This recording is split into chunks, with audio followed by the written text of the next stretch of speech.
Assistant Professor of Instructional Design in class. Hi, I'm Lisa Kay. I'm a professor in the Department of Mathematics and Statistics, and I'm also currently the Faculty Senate Chair. Hello, I'm Jason Marion. I'm a professor of environmental health science, and I'm in this room because I'm the faculty regent. This is the second term that I'm finishing up with. So our university's got a governing board, a board of regents, and we're fortunate that includes a faculty representative, a staff representative, and a student representative. And it's an honor to be able to have served in that position. So our goal for this today is to keep it pretty interactive, informal. We have a couple questions prepared that our panelists will answer, and then we would also like to talk to you all, especially about the questions that are on your tables, and have a discussion so that you get the most out of this as possible. And tell us about your career path or journey in year one as a new faculty member, and how you got to where you are now. We can go, you guys can choose the order. I'll let you all. Well, I'll start us off. Okay. So I got here as an assistant professor of marketing.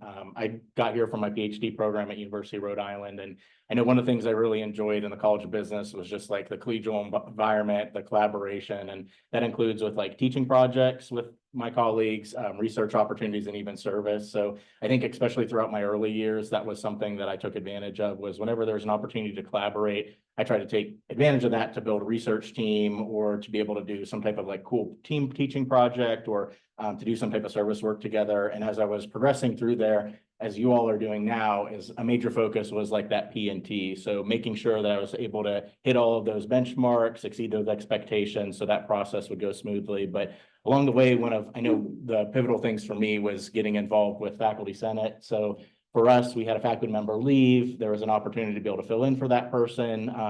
I enjoyed that experience. And then afterwards, they were like, Jim, you should run and be faculty senator. So I was able to do that. And even from there, I think that got me more exposure to those like cross-university collaborations, where I was able to learn and meet people from other departments, colleges, and then continue that with my research, doing those like cross-college collaborations, as well as with teaching projects, working with the biology department for a marketing biology class project, and even those service activities. And through that, I was very fortunate this year. I was able to start my new role as assistant dean. So I feel like a lot of those, I would say, collaborations and getting to network and meet some other people really helped me set up for success with that P&T process, as well as getting those leadership opportunities. Thank you, Jim. I'm just going to expand on that collaboration, how important it is. My journey was a little bit unusual. I was an instructional designer, and I finished my doctorate at UK in instructional design. And I looked at the market, and there wasn't many faculty positions in instructional design. And at that time, I had a kid. My daughter was born, and I was like, EKU is good, and I'm just gonna, move on. And I worked for 5 years as faculty professional development manager. So organized training sessions around online teaching, learning, all that good stuff. And then COVID hit, and I had an opportunity to work with with Chris Daniel on developing a master's in instructional design. So that was a COVID project, and then I got the faculty position. So going from not expecting to ever be, anything like a full-time faculty, that was unusual. So here I am, and what Jim said, these collaborations, over these years, I built these collaborations, or I met a lot of faculty, a lot of staff who were interested in online teaching and learning, and that really helped me throughout my journey. I'm still not tenured. This is my 5th year, but that was a great boost for my first, second, third year, especially when it comes to service. Before being in tenure track, I worked with Rusty with this shop here extensively, and I would recommend that all of you get involved with this, with presentations, with side projects, whatever. This will get you to service and scholarly opportunities. But that's about it. I'm sure there's more to talk about, but I'll yield to Lisa. So starting with year one, oh my word. So I have to remember year one. I actually held a visiting position here before I got a tenure track position. So I held a visiting position from 94 through 97. So a long time ago. So I started when I was 24 and I looked like I might be 16 or so. And I was teaching developmental math lectures. So my recollection is that I had at least one class that was like around 200 students. So it was really trial by fire. And that's how I started my career. And then I taught for a couple of years when my older girls were little. I just taught part-time here and elsewhere. And then I got a tenure track position here in fall of '99, and I've been here ever since. I guess in terms of leadership, I chaired various committees and so forth, but I had the great opportunity early on of working for the honors program. So I served as the associate director for about 7 years. And then I did maybe a couple of stints on faculty senate and then served as the vice chair for a couple of years. And I am finishing up my second and final year as faculty senate chair. I also have, some things that I do outside of EKU that involve some leadership. I am past president of Mu Sigma Rho, which is the National Statistics Honor Society, and I'm currently serving as the chair of the ASA section on statistics and data science education. And I was just joking, I was emailing the executive committee the other day, and I said, by the time I get this chair thing down pat, I'm going to be past chair. So I'm always learning new things, even after 30 some years of doing this. All right.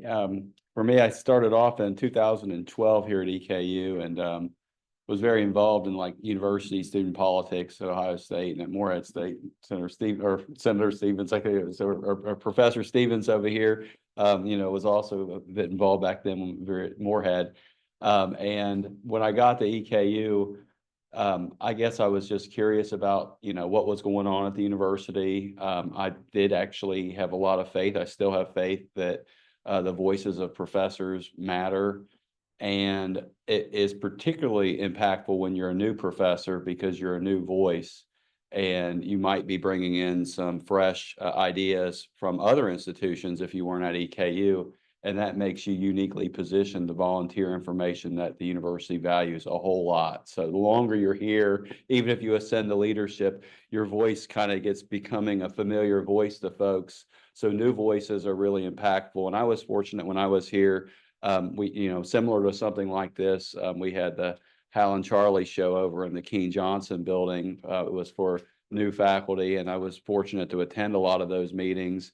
And then as a new faculty member, whenever there was an opportunity to have what they'd call a fireside chat or something at the president of the university, the provost, was just going to just talk to faculty about ideas and stuff, I would just go and listen. And sometimes they would prompt us for questions and ideas. And during my first year here, I got really involved in the International Education Committee. And then also we had a STEM H committee, which was a STEM and health, trying to promote those disciplines and promote I guess more support for students taking, courses in those fields, which led to me getting the state science fair and working with it for a long time and meeting Mal Frisbee, who was the chair of biology, who was the faculty regent. And I was fortunate to have office mates nearby. The vice chair and chair of the Senate were right next to me, Shirley O'Brien and Dr. Presley. So those folks were influential. It was those networks that I got to be around, the people that I was around. They would be talking about matters affecting the faculty and affecting the university. And I'm like, well, that affects me too. And then I started getting more and more involved. And then, Mal Frisbee, as a member of the board, said, you should come sit in on a meeting or two. And I sat in, and I didn't run for faculty regent for several years thereafter. There was a few regents in between, but I was, paying attention to what was going on at the university. And all that started in my first year at EKU. And I'm a firm believer in the world is run by those who show up. And if you're not present to talk, your ideas, your unique position, your unique perspective may never be said. So I was really fortunate as a new faculty member to seize those opportunities. And again, your voice as a new faculty member actually probably means more than even mine because your ideas and perspectives are new. And even though the King Johnson building is older than this building, now they got little AC units we should steal and move over here because they've made it feel pretty good when you're in there now. In that one area. Thank you. Why is faculty leadership important to you? I think faculty leadership is important. Just to go off of the point Jason was talking about, I probably realized that about my second year into my time at EKU. We have a senior faculty member. We have several in the College of Business. But during one of our College of Business meetings, Alan Engel, he's retiring this year. So if you see him, wish him congratulations. And we're really going to miss his voice and his presence on campus. But he had brought up during the meeting, he's like, I want to hear from all of like the new faculty, those people that are in their first, second, third year, all of these policies and changes that we're making, or the revisions to our mission statement and vision. He's like, I want to hear your all's voices. You all are going to be the ones that are shaping the College of Business for the years to come. And like what Jason was saying, you all are here, you're showing up. I want to hear your perspective. What are we doing good? What could we be doing differently? Where do you want to see the direction of our program moving forward? So I think for all of us, being able to give like our perspectives and insights is really important. But then even to go a step further, I know as I move along my career in faculty senate, I learned more about like shared governance and how the faculty have that role at the university to help guide the direction as to where we're going, what are the priorities, and how can we make that positive impact? Because I think a lot of you chose EKU based off of their mission and the values that they bring, and you want to have some say at the table when we're going through those decision-making processes. Yeah, the Thank you. second half of that was how can new faculty lead as well? And thank you for Oh, answering that. No, yeah. I mean, if you have more to say, absolutely, but I didn't say that part. Yeah, absolutely. I'm gonna build on what Jim and Jason said, showing up and remaining curious and just kind of wanting to see what's going on in other parts of community, university community, being involved in various Senate, not just Senate, but various committees, committee work. Sorry, what was the question? See, that's why I have a paper. Why is important? Okay, so Yeah, why is it yeah. important to you and how yeah. can new faculty? So I mean, I'll you know, I'm a little bit selfish. It is important to for my personal growth, but also for the growth of the community and just to see where so you get to shape, you get to show up, and you get to shape where university is going or various initiatives. So I think that's that would be my answer to that. I think one of the reasons that it's important to me is because I like to help other people. I like to, you know, I like service. That has turned out to be perhaps my strongest of the three areas, teaching, research, and service. And I wouldn't have predicted that. I always wanted to be a teacher. And I guess in a sense, maybe, you know, teaching has a lot to do with service as well. But that means a lot to me. But I would say that, you know, also I like to get things done. So, you know, being in a position to make progress and to be able to, you know, to see that is rewarding. And I like, in terms of, you know, faculty senate, I like being able to represent faculty and help other people to understand the faculty perspective. And I realize that sometimes, you know, new faculty may not always be comfortable speaking up, you know, about certain issues. I can speak up for you. And so, you know, I like having that opportunity. And I, as a new faculty member, I would say, you know, you have tons of opportunities here at the university. There's so many things you can get involved with.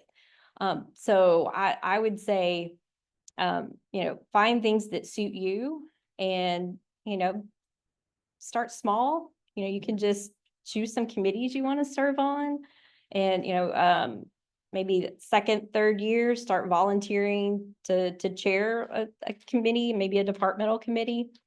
And, you know, you don't have to go big, but, you know, if you just start getting involved, opportunities will come. Yeah, so it's an important and difficult question, and it reminds me, last night we actually had a AAUP panel with some students about the value of higher education and students, whether they're consumers or not, or how they might be, and also about kind of their perspectives. And one of the things that emerged out of that is that our citizenry benefits directly from what we in higher education do. And I think there's a pretty much a consensus that citizenship, could be improved in this whole country, and it's because of what we do. And I'm looking upon all that and I'm thinking, where do we as faculty fit into that? And it's difficult trying to actually insert ourselves in some cases where our opinions may actually not be wanted. And let's call it what it is. Dr. K has to carry a mace at commencement. And why? And it's because, faculty have been viewed as kind of the guardians of academic quality, and we have a responsibility. This university, I would say, I'd say about Moorhead too, we've built the middle class in Eastern Kentucky. We're a major part of that. It wouldn't exist if it wasn't for places like EKU. And that's who we are. And if we weren't here, who would do it? And our students at this university and the students in Kentucky should get a world-class education. And it's upon us to ensure that our students have that, but it's also upon us to be involved in leadership and communicating the needs at the ground level. What are we seeing in our interactions with our students? What are we seeing in our interactions with our leaders? What are we seeing our leaders think about us? How do we come to some sort of reasonable agreement with them on how to continue to do what we're doing without sacrificing quality, while also not throwing stones at them, even if sometimes it feels like they're throwing stones at us. So I'm an environmental person, even though I'm environmental health, we're about protecting public health, but I started off as more of a Lorax person. And there's an expression in the Lorax, unless somebody like you cares a whole awful lot, nothing's going to get better. No, it's not. So that's why we need faculty leaders. That's why we need folks. Again, the world's run by those who show up. And if your voices aren't even ever spoken or put down in words, no one's going to hear it. So your opinions, particularly as new faculty, mean an incredibly, a lot. They mean so much to so many people. And I do it because I think about my students and I want them to have the same kind of education that I had. I had great professors, and I want to be like the professors that made me who I am. And I think that's why I do what I do. And it can be sometimes stressful and challenging the more you do it over time. But it's a great calling and a great purpose. And just don't fall on your moral sword trying to do it. We've got to be able to maintain good work-life balance. We'll get to that probably later on. And we also have to try our best to maintain civility, even when there are forces out there beyond this institution that aren't always civil towards us. But education's a powerful thing, and we're the ones who are carrying the mace to defend it. So That mace is almost as tall as I am. And I would add to that as well, that this cohort is another tool for you to build your leadership opportunities, because most of us keep in touch with the people that were in our cohorts, even if they were 20 years ago, right? And I think that's very important that you all continue to keep in touch with each other and attend the workshops and all of the opportunities that are here as well. And what experience, opportunity, or project was most helpful to you on your path to success as an EKU faculty member? I think the biggest one for me, which I mentioned earlier, was Faculty Senate. I feel like getting involved with that earlier on in my career allowed me to see how does the university work? Who are some people that are really good to collaborate? Who are some of those other people that are striving for excellence or striving for greatness? And to be able to meet with them, collaborate, or even just toss ideas off of them, be like, hey, I'm experiencing this problem or issue. Have you experienced it before? How did you resolve it? Was really helpful for me as I was moving along. And I feel like I still do that regularly and stay in touch with people from across the university. So something like that, I think, was something very pivotal in my career. Thank you, Jim. For me, would be co-chairing the LMS committee. That was 2 years ago. And we were in the process of switching from Blackboard to Canvas. And it was an incredibly rewarding experience just to kind of, the committee was 17, 18 people, I think. And just to work with different individuals from across the university and collaborate with them and just kind of get everything on a proper timeline. That was quite transformative. I have other obviously experiences, but that was the most rewarding to me, at least. And I learned one thing: if you're on a committee and if you're chairing it or co-chairing it, you're probably going to do most of the work. So not always the case, but It's sometimes the case, yeah. So I think I have a couple. Pretty early on, some other faculty members suggested that I chair a committee in our department. We have an endowment committee. And I think it may have been the first time we had this committee. And so it turned out to be a little trickier than I had anticipated. We had some obstacles here and there. So I learned a lot. And I would say the other thing was serving as the associate director of the honors program. That was fairly early in my career. And as Nadim said, it was really rewarding to work with people from all across campus. And I also just liked, supporting the honor staff, supporting the director and doing whatever was needed. I just enjoyed that kind of work. Yeah, I guess for me, it was maybe second or third year when President Benson, our previous president, started at the university. One of the things he did when he got here, he wanted to kind of have this like listening tour for about a year. And part of that, like even right before he started, he had this email he sent out, like a suggestion box, just, hey, what could we do better? What do you think could be more efficient? Just this general thing. And then at the end, he pretty much, it said like, you don't have to, but if you want to provide your name for any follow-up or any, please do so, put your name in there, but you don't have to. And I put my name on there, and he actually contacted me and you provided a lot to think about. Thank you. And then shortly thereafter, it was another message saying, hey, I'm organizing a President's Leadership Action Academy or something. I plan on doing that soon.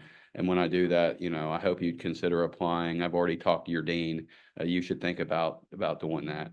So I was fortunate. I had a great dean, Dean Winehouse. There was some synergy there, and that kind of got me into like getting to meet a lot of the people in leadership who would come talk for an hour or two about what they did as part of their job and trying to run the university, because there are so many of these facets beyond just the teaching part, with just being able to make a $300 million then $250 million entity go. It was just participating in a survey, and I don't think I said maybe I may have said controversial things, nothing. But I put my name there and did a survey and provided feedback, and that was what triggered hey, I would like you to come participate in this. What words of wisdom regarding leadership can you share? What I would recommend, and Nadim and I were talking about this before we started today, and Jason had hinted at it earlier, is when you're taking on these roles of leadership, and then even in like your current positions now, you need to make sure that you're winning at home. If you're not spending your quality time at home and having that work-life balance, you're going to lose everywhere else. So no matter what you're doing, make sure you're spending that time with, your partner, your children, friends, right? Because that's how we recharge our batteries. Or if you have a hobby, like I even know Travis, an apology, he started here in the fall, and I was like, we need to go golfing.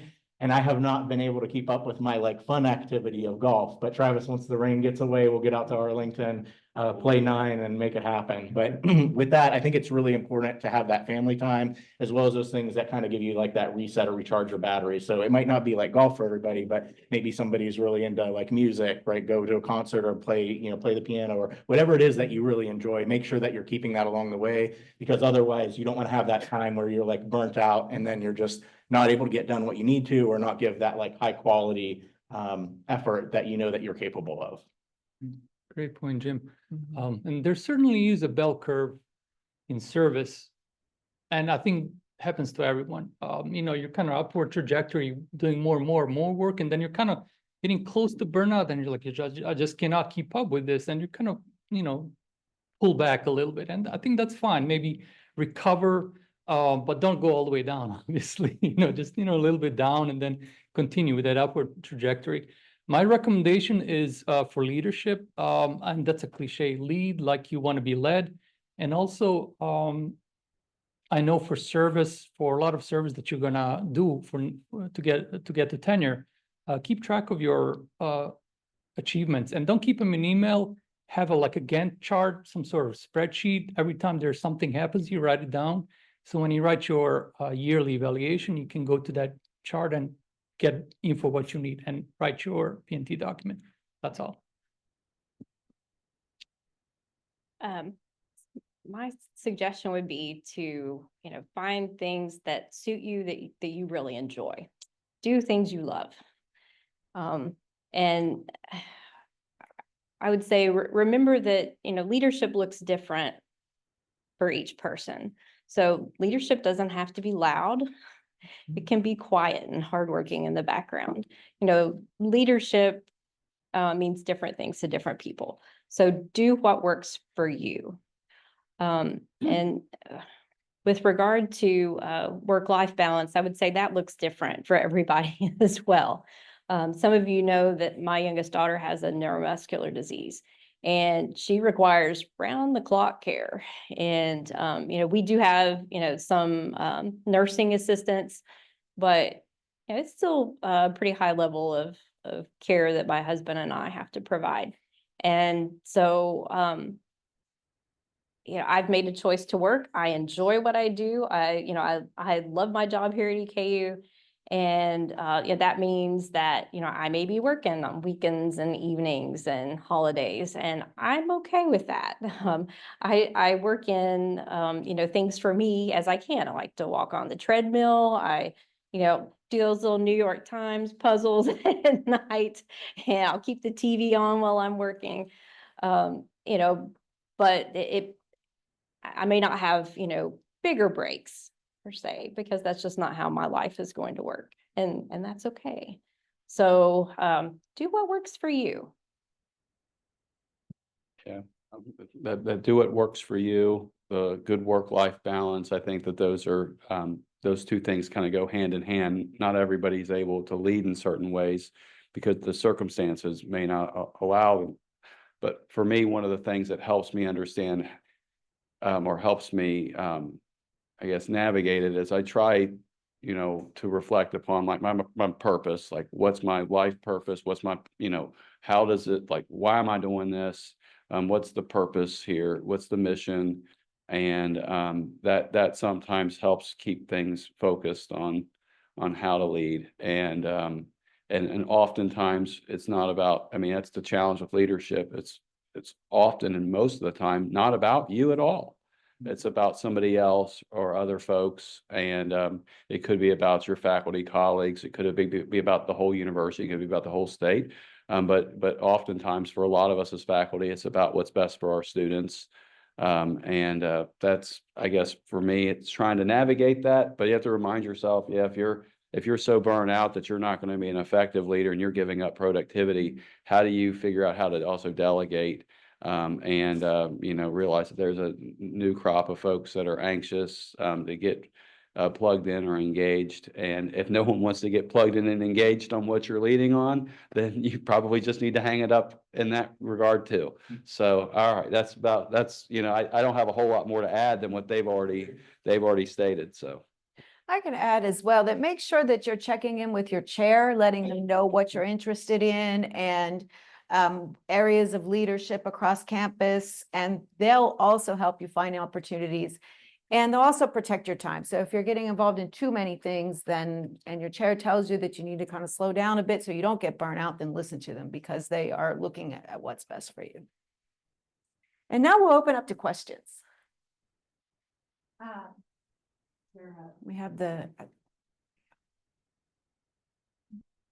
So I'm going to work really hard to make sure I phrase this in a way that your answer isn't just, well, think back to kindergarten and dealing with disappointment. I'm really good at, I know that no is a full sentence. So if someone asks me to take on a service that I'm not particularly interested in, I don't have the time, whatever, I can say no and feel comfortable with that. The problem I have is the things that are my passion are not always the things that are other people's passion. So like what you were alluding to over here. So how, when you're on the tenure track and you know you have these leadership roles, and so part of leadership is taking an initiative, not necessarily being like a chair or something, but when you like put forth like some sort of proposal, or you want to take initiative on a project that you see a need for, but there's not necessarily like the resources or the support to do that. So how do you balance the frustration of knowing you need these things for tenure and wanting to do things that you enjoy with the logic, the reality is that we don't always get what we want. So like, I don't know if that sounds too childish, but yeah. I think it's probably different from situation to situation, but to think of one that happened to me is, I know there was this one competition, it's called Direct Effect Marketing Madness. So the month of March, all these universities compete, like March Madness basketball tournament. And the first year we did it, I didn't know if I could get other faculty member involved. I didn't know if other faculty would be interested. Just did it on my own, gave it a shot with my students and tried to hype it up with them, get excited, and they got 4th place for it. And I was like, you know what? They had some pretty solid results. Let me ask around to some of my colleagues to be able to get them some buy-in or investment. Got a couple of other colleagues interested in it. Next year we got 1st place and we got I think it was $3,500 prize, had like a big party, made it visual to the rest of the college business, right? And got it on board. And now that I'm in my leadership role, I think that kind of goes to what Jason was talking about, is learning to step away from things. I couldn't manage that this time. So luckily, Travis, Cassie, and Heather, 3 of our marketing faculty, they jumped in and they actually just won again back to back national championships in that. So if you see something that you're like, hey, this is really cool, I'm interested in, there may be ways that you can kind of like get that initiative started, but then you also want to think about how can you get like buy-in from some of your peers or other colleagues and just progress that along the way to maybe like the end goal that you've got for that. Thank you, Jim. Maybe just kind of reframe the problem and, maybe try a different angle. If one door is closed, there's always another, or, another twist, another opportunity. I don't know, no will happen. There's always, issues or, funding, whatever. But you can let that affect you or your enthusiasm, right? For that, there's always pick something similar. That's all I have, to be honest, sorry.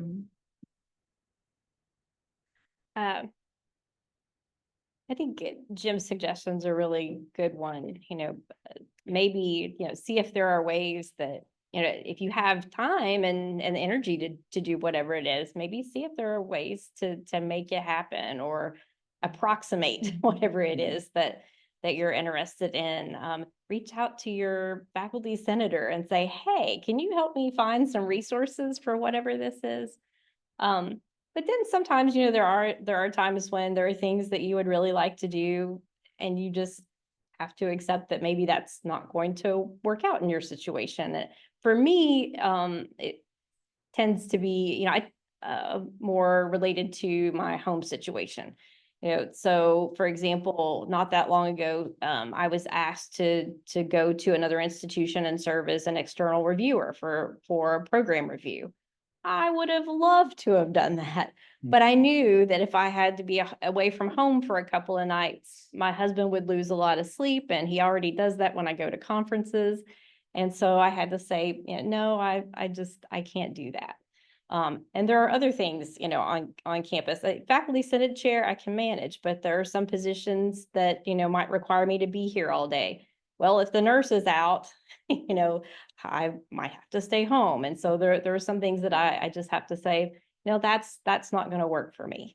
And that's not always easy to accept, but, there are going to be things maybe that don't work out, but then there are some things, that do. And I guess what I tell myself sometimes, when I realize, well, I can't do that. That sounds like it would be fun. I think, well, it's not like I'm going to be bored. I have plenty of other things to do that I still enjoy.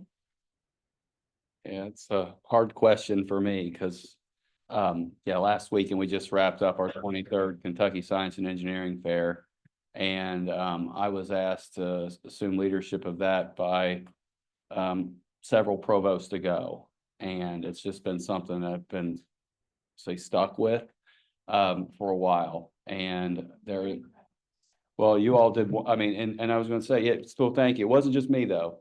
So despite there not being a whole lot of university support, directly, our faculty supported each other. So we had 31 judges from EKU, our faculty from across the state, 39 from UK, 29 from Kentucky State. We have parents and family members, community members that all benefit from this kind of work. And then, you know, there might be external sponsors. It's a challenge. If it's something you really care about, the university may not care as much about it as you do, or you have to figure out ways of showing them. I mean, Amazon gave us $250,000 a few years ago for it. And that's how we still have a little bit of money. Toyota gave us some money last year. Battelle used to give us a good bit of money. So having community support, and also knowing as a faculty member here at EKU, you know, I think faculty around the Commonwealth can also sometimes support folks around ideas if the ideas are big enough. And there's a vision, but I would say, you know, I would be more than happy to find somebody else to be the state science fair director. And we're trying to grow our science fair board because it took a little bit of a hit during the COVID years and stuff. And we have you know, sometimes depending on the program, there might be folks at the state level. So our state leadership's been very, very supportive of the governor and lieutenant governor. Even the previous governor, surprisingly, was supportive of the science fair. So sometimes if you're not getting that support internally, Kentuckians, fellow faculty members, but I guess it's so niche or topic specific. And it's one where it's like, you know, probably a logical spot for me to be. I should be like, no, I should not do this anymore.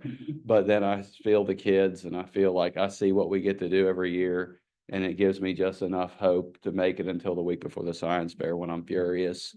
And then I get over that hump and then here we go again. So I'm feeling pretty good right now. We just got it done. But, you know, don't talk to me in about 300 days. I would add to that as well that, again, my first response is always talk to your chair because they may be able to connect you with resources, institutional, external, but also other departments or colleges that may be doing something similar.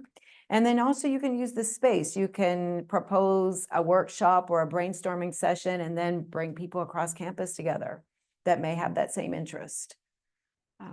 Yeah. Any other questions? No other questions?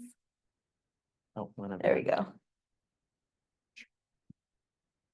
Especially starting off as newer faculty, I was wondering if you all could talk about what helped you build confidence in your roles. I'm sure at some point all of us have experienced or dealt with imposter syndrome. And so starting out, what was something that helped you feel comfortable in your new position starting out, that helped you work through that? Question. I feel like I still feel that from time to time. But I think it's just really important, like whenever you get that feeling, to like take a step back and like reflect on like all the training that you've had, like leading up to that point, your like previous experiences, and just being able to say like, hey, I've got the confidence in myself that I'm able to like implement this or execute this idea. And I think as long as you're going into it with like good intentions and you're willing to put forth the work effort, most of the time those things work out. But I think it's just like thinking back on like what you've already achieved can help get you to like that end goal. But sometimes it pops up every once in a while, that imposter syndrome. It doesn't always go away. Yeah, same thing here. Sometimes you don't have time to doubt yourself. You got so much work and you're like, whatever, you know, it has to be done, and does that. And then you get to the point, and there's always that, you know, doubt. It's always, you know, I do it. And at some point you just don't care. You know, I was asked to participate in this panel. Sure, you know, I'll do it. Then you kind of worry about it later on. But yeah.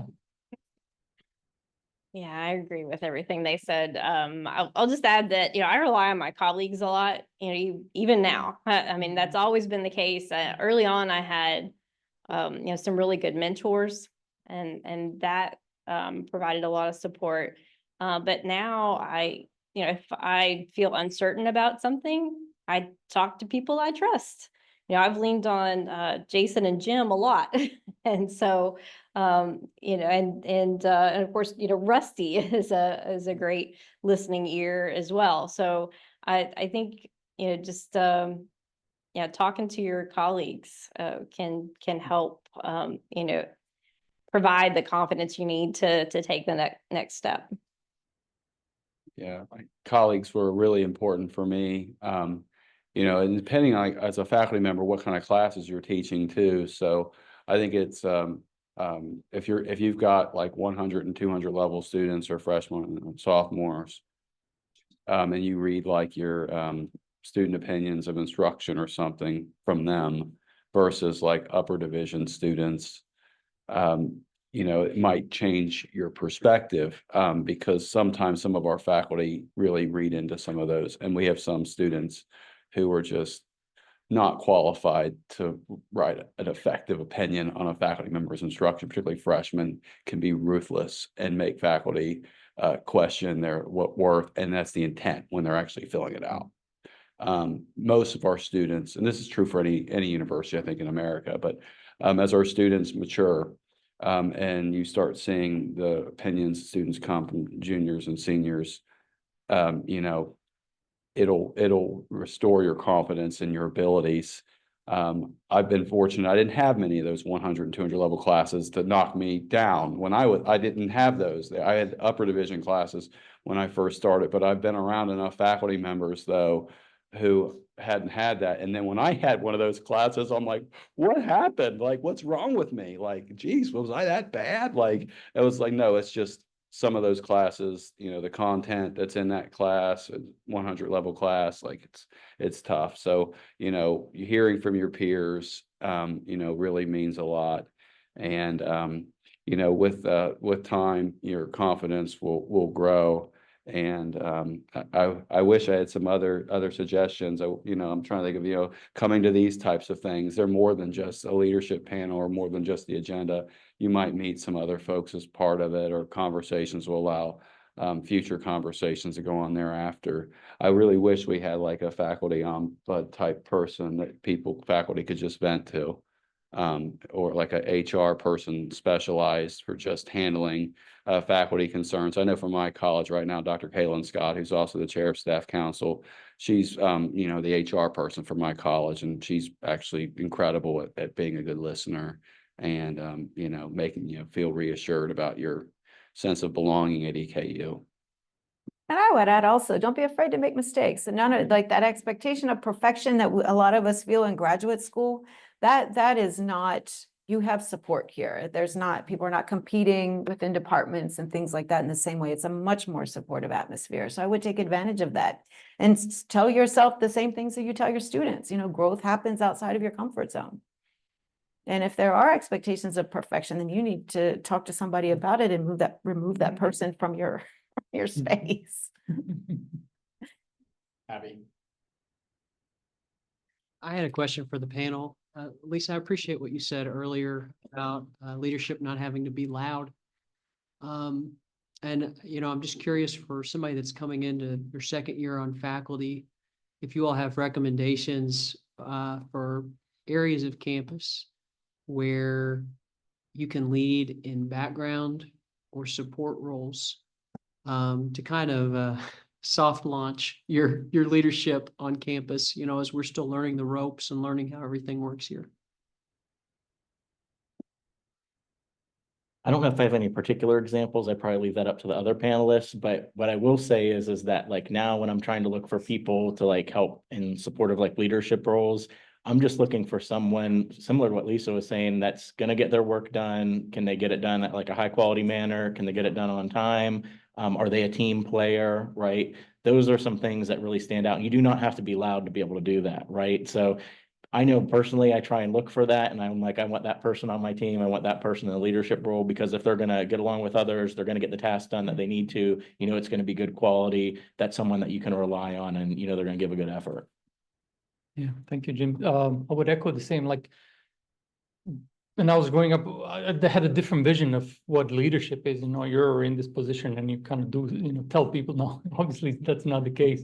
And I'm a quiet person, and I'm not comfortable speaking out and all that. And but leadership comes in many shapes and forms, and just looking for opportunities. For example, email Rusty, just to put him in his body, start with your chair, dean, find different committees and something that sounds interesting. I've been on committees, I didn't know what was going on, what my job is. And I have a feeling that kind of everybody's winging it. Nobody, you have a general sense of what's going on, but you kind of learn as you go and do some research and you get the job done and that's it. And if you do it to best of your abilities and you move on, so. I think I might actually have some suggestions. So, for potential opportunities, obviously there are things you can do within your department, but there is a list on the website. I don't remember how easy it is to find it, but I could help you if you can't. There is a list of university committees. Now, some of them, might be elected, but some of them have spots that are appointed. And so, you could contact, whoever's leading that committee and say, hey, I'm really interested in this. Whenever you have a spot that opens up, I would be, interested in participating. And if you're not sure who leads that group, you can contact Dr. Ryan Wilson or email me and I'll help you figure it out. Another thing you could do is to contact the new faculty senate chair after they're elected in May, because I often get requests for suggestions for faculty to participate in different work groups. And I'm sure the new chair will get that sort of thing as well. So you might say, hey, I'd be interested in participating in one of those if that, if such an opportunity arises, and here are the kinds of things that I really like and I'm good at. Yeah, I don't know if I'm not a quiet leader. He'd be pretty boisterous at times maybe. And, but when I served as the Student Government Association advisor for a while, and that was a position that I had to be intentional because I wanted to make sure that I was only advising them and still letting them, run their show the way that they needed to. And there was so many things at the university that intersected with the student government that, I learned a considerable amount just by being present at their student senate meetings and hearing the guest speakers that they would have and participating in some of their programming. I wouldn't recommend sitting through for like 4-hour marathon funding meetings. But the rest of the time when they're interacting with Vice President Mackinnon or the president, the questions that the students were asking were good. And I was able to just kind of help. And I had to be intentional about it because again, I'm like, hearing things. I'm like, I wanted to say something, but I'm like, this is not my place. So I needed to be a quiet person and then just help, their leadership, navigate challenges that they might face. So that was a great way to learn a lot. And I had to be intentional as a maybe a quiet person on that, but yet it really helped me with regards to even becoming faculty regent. I knew so much about what was going on at the university just by having that experience. And they also, in addition to the Senate advisor, they also have like a student government advisory board or panel. So that might be a way in addition to the committees. I think with the Provost Leadership Academy type work that will go on, she does give people internship assignments or responsibilities. But it would be off a softer way. And I think the provost acknowledges that a lot of faculty would prefer to come into leadership that way. So that might be a way. So I don't know what the qualifications are or how you apply to do the Provost Leadership Academy. I'm trying to think what it's titled, but that might be a way to and keep your eyes out. And Yeah. Once oh, you're you need tenured, tenure. yeah. So Yeah, yeah. once you're So, tenured. so 3 years now, 4 years. So what are some challenges that you all have had? What advice, what are you seeking? We've talked a lot. What has worked? What were you prepared for? What were you not prepared for?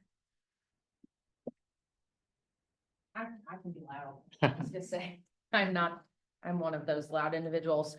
I think one of the struggles is a realistic expectation of output. And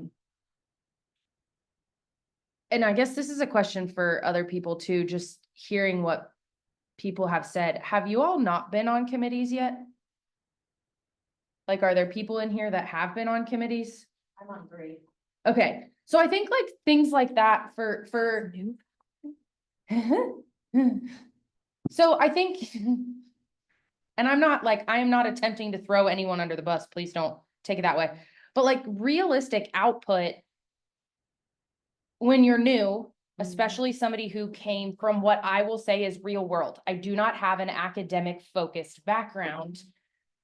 Somebody says, hey, we need you to do this. Okay, when's the due date? Can you do this too? Sure. Okay, when's the due date? But like, what is actually realistic for that year 2 and that year 3? Because I feel like year 1 has been like a lot. But that's also because, and maybe it's just our department, but like, we're also involved in a lot. Well, I think a realistic thing that you can do is, it sounds like you're doing a lot. Is that what you're saying there? You're on a lot of committees and it's occupying a lot of your time? I mean, yes, but I don't know if that's I don't know if that's typical. Like when you're in what I will consider a real world job, here's your job role, here are your expectations, we'll check with you in your evaluation, kind of a situation. Like healthcare, I carried a patient load. I knew what my expectations were with said patient load. But here it's like, oh yeah, you're going to teach these classes and you're going to do these things, but like, what is the actual like patient load essentially for years 1 and 2 and 3? Because it sounds like it's very different. Well, I think a reasonable thing that you can do is examine what your workload is now and say, this occupies X amount of my time. Now, I also have to fill time with research, or here are my goals, and then block that off. And then if there is more that you're being asked to do, I think a reasonable thing you might say is, what would you like for me to remove in order for me to be able to do that? Given that you are, fulfilling all your obligations and all of that sort of stuff, and also looking at the tenure and promotion rubric of these are the things that I need to do to be promoted. And so, I mean, it sounds like you might be well on your way in some of those categories, but then that might come at a cost, for some of the other ones. And so I think just blocking off your calendar of, nope, this is my time to do this very specific thing. I'll add something.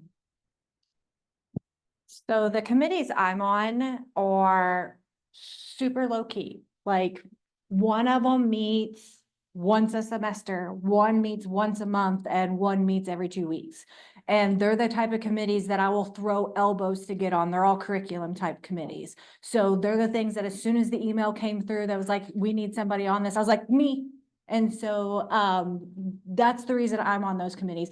Otherwise, anybody asks me something that is not one of my passion areas, the answer is no. And so if it's not something I'm going to throw elbows on, I will say no to it. But if I'll throw elbows, then I will cage fight somebody for it and I will take it. So that's the only reason I have the committees I do. I think there's politics in every department as well. And I would recommend that you talk to some of your senior faculty to see if that is a normal workload, and also your chair. One other thing too, because I think I had that perspective, and it was like right around, like at the end of my PhD program and starting off in year 1, is like with that mindset, it's like you could stop doing everything else, right? And you could just be working on your research, and you could do that in perpetuity, right? There's always something new to learn. There's always another paper to write. There's always a new data collection. Like it could go on forever. And I feel like sometimes with like our criteria, I think with P&T, I felt like EKU, at least in the College of Business, is very transparent as to this is what you need for teaching. This is what you need for research. This is what you need for service. But if you let that like work over consume you, then you miss out on like the family time or your activities or catching up with your friends or whatever it is to recharge. So I think if you're feeling that now, I would go back to Abby's advice that she had with a few of the questions. You need to go to your chair. Your chair is there to protect you from that. And they will give you they should give you realistic feedback as to like, hey, you're doing great in this area. This one you're falling short. This one is like way too much for you right now. We need to cut back. But they are going to be your biggest advocate, and they'll also let you know like where you're at progress wise. But if you have that mindset of like, I could be doing this and this and this and this forever and ever and ever, like, you can't accomplish everything. So I think talking with your chair is probably the best way to go, because they're going to know your discipline and what the expectations are best. You want to say something, Jason?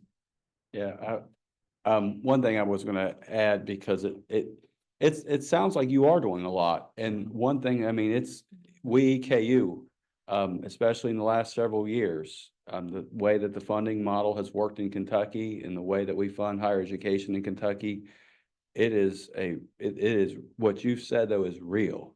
All of us are experiencing it, that are here in this room. The workload, it can feel stressful and overwhelming at times, especially if you're in the business of developing new classes, or they're the first time you've taught them. So your concern is real. A lot of faculty on this campus are teaching 12 hours or more a semester. That is also not typical in American higher education, but it is among some of our peers here in Kentucky. It is. So your challenges and what you're saying, they're real. And the way that we are trying to work with it, though, and I think that most of the departments have been receptive to the associate provost's calls for getting a departmental promotion and tenure document that is clear and easy for people to read, with less nuance and gray around some things. So there should be, and if not, working with the department chair and the senior faculty, there should be some recommendations for what faculty in years 1 to 3 would be doing with respect to the area of teaching, the area of service, and the area of scholarship.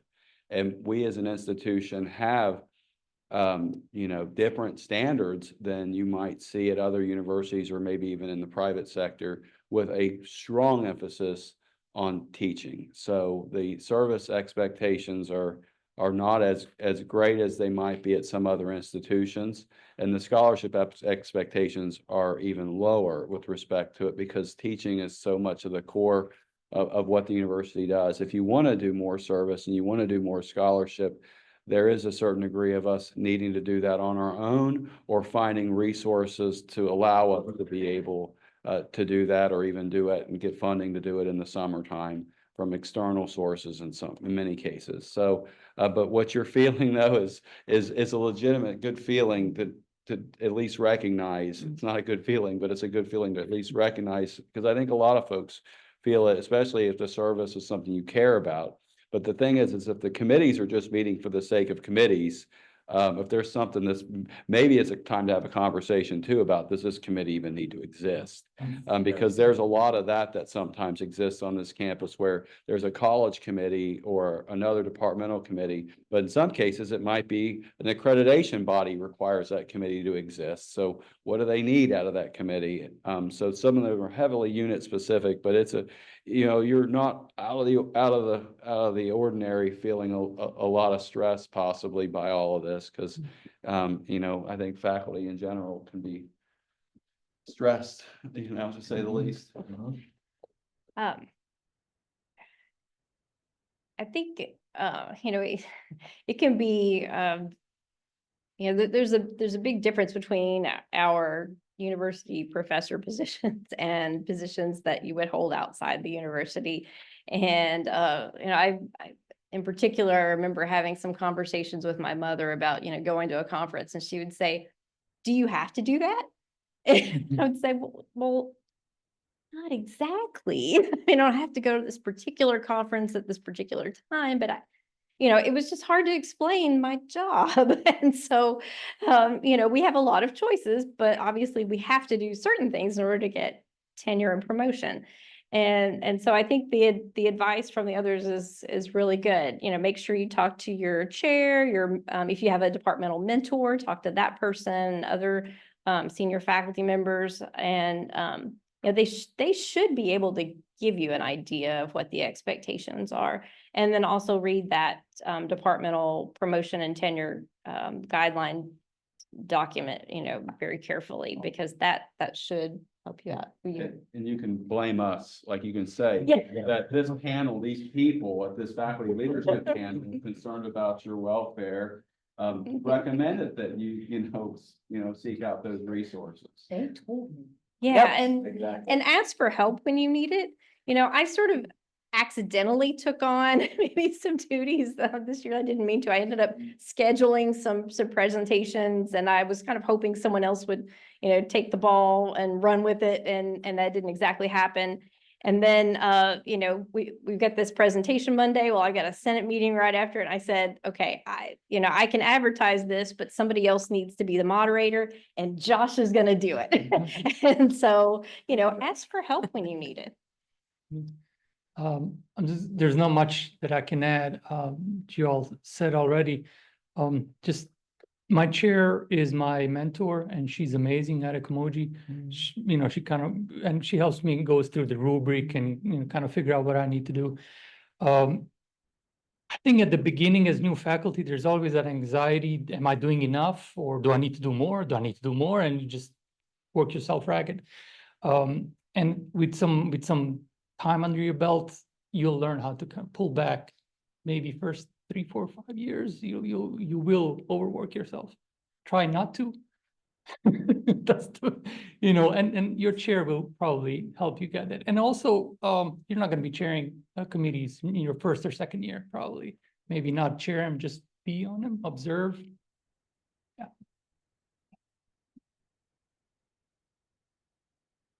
Any other questions? I know we've gone over time. Any other comments? Thank you.